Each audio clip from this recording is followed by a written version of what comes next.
All right, we got Riley King here. If we can keep the questions to just one or two for this session, and we'll start with Dash and then go to Jed.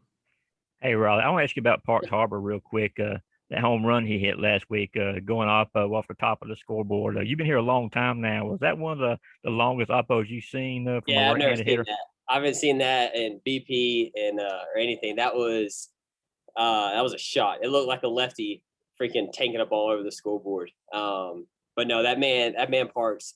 If y'all see him in BP, he can smash some baseballs. But yeah, that was really impressive. It really was. Thanks, man. Hey Riley, I wanted to ask you about Corey Collins, and obviously he's been one of y'all's best hitters through the first month of the season. Just what impresses you the most about him and just his mentality and mentality at the plate and just understanding what it takes to be a good hitter as a freshman? Yeah, for sure. I think that what you said, the last thing, being a freshman, is really impressive. The fact that how confident he is in himself, going out there, and his just consistency. I think that shows how good of a hitter he is, how confident he is in his approach. But yeah, he's super impressive. I mean, from day one he got here in fall, he was barreling baseballs up, just staying consistent, not letting his previous bat get to his current at bat or whatever at bat he's at.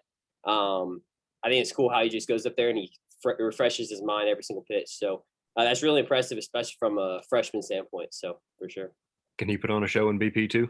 Oh yeah, yes. Him and Parks. They smash. Like I said earlier, they smash baseballs. It's crazy. That's some pure man strength. Okay, and then Drew Hubbard and William Newen. Really, I just want to talk to you about your time before Georgia, playing at Collins Hill and Team Elite and travel ball. So how do you think playing at that high level in the state of Georgia prepared you for college baseball? Yeah, there's no doubt in my mind that playing at Collins Hill, first of all, and also with Team Elite, both of them playing with crazy good talent. At Collins Hill, our region was full of a lot of guys. I mean, Cam Shepard was on our region. Y'all might know the name Nick Niter, plays for the Marlins, got his big league debut last year. I mean, Corey, like we were just talking about, Corey played at North Gwinnett. There's a lot of good players that were in our region.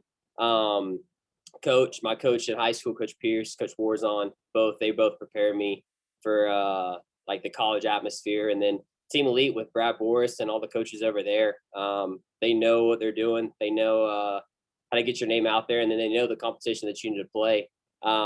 So I mean, we were playing some of the top guys in the nation, and it was definitely a way that like I said, they knew what they were doing and getting us ready for college baseball and playing the best competition. So. Hey, Riley, I know we spoke earlier this year, or just in a press conference earlier, about the G Series initiative and consulting with Kevin Carr. I wanted to ask you to speak a little bit more, maybe on some of the specific conversations that you had with him and your teammates, and any main takeaways that you had that changed your perspective on anything in particular. Yeah.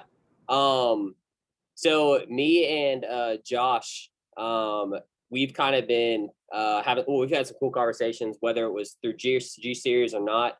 I think the biggest takeaway from me is learning about just things that I'd had no idea that were going on, as far as like living situations, like opportunities with like baseball, opportunities with jobs. Honestly, when I was talking to Josh, I had no idea beforehand that like opportunities with baseball were slim for different people. Just growing up, I always thought it was kind of everybody has the same opportunity. But hearing from Josh, I think that's the biggest thing that stuck with me is trying to open up those opportunities for everybody. Like inner city baseball, things like that. We started talking about. So I think that's something that really kind of opened my perspective. And to me, that goes more into more, like, it's not just baseball. If there's not equal opportunities in baseball, I mean, there's not equal opportunities in other aspects of life too. So I think that's something that creating awareness and for something that we need to, and what we're going to grow on. So I think that was kind of the main takeaway. And like I said, I think what I learned with baseball translate into how like my perspective and just everything. So. All right, and then we'll finish up with Palmer. Yeah, Riley, it seems like, the narrative of this team is kind of all over the place, the national perception.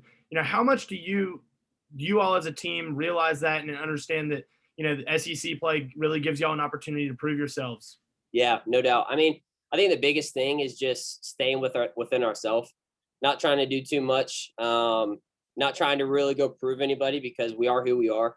And so when we go out there and we play the game, it's going to speak for itself. So I think the biggest thing is not trying to get too big in the sense of we have to prove somebody, because at the end of the day, when we go out there and play ball and do our thing, good things are going to happen. So I think that's the best perspective to have, going out there and just playing the game. And like I said before, I mean, when we do the right thing, which we will, good things are going to happen.